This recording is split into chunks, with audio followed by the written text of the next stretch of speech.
All right, Cauley, prison abolition, this is a terrible idea, terrible idea. How exactly would we punish offenders and those who commit crimes if we don't have a system of incarceration?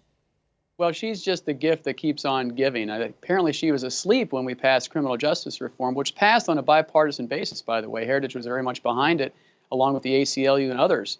Look, the fact is that we're not going to abolish prisons. The federal government can't pass a law telling states to abolish prisons, period. So she has to understand federalism, which apparently she doesn't get. But secondly, we're talking about, as you mentioned, 55% of people in state prisons are there for violent felonies. So we're talking about 182,000 murderers she wants to let on the streets, 164,000 rapists, 168,000 burglars.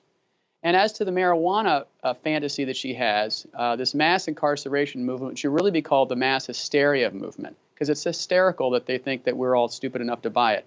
Less than 0.1% of people in state prison are there for simple possession of marijuana, and the amount they had in their possession was 114 pounds, enough for 200,000 marijuana cigarettes. So clearly, they were distributors, and they just bargained it down to simple possession.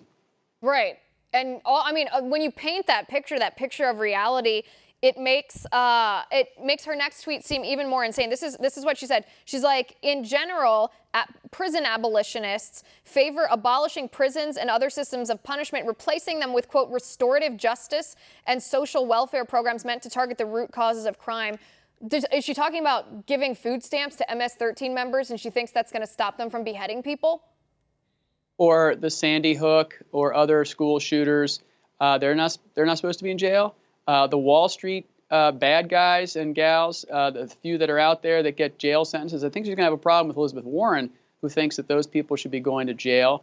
Khalid Sheikh Mohammed, the mastermind on 9/11, who's at Gitmo, I think her New York constituency won't be too happy when she wants to let him out of the jail. So it's just silly. It's naive. Conservatives aren't freaking out about this. She's the gift that keeps on giving. It's a joke. It's a total joke. And the criminal justice reform that happened this last cycle in Congress, which was comprehensive and massive, she should actually read it. It talks about alternatives to incarceration, like drug court, where I used to work as a prosecutor. We have been doing this for years. Perhaps she should do more than be a bartender before she came to Congress, because she would know that this evolved. The peak incarceration in our country was 10 years ago. We've been on the decline in incarceration for 10 years. She apparently missed that.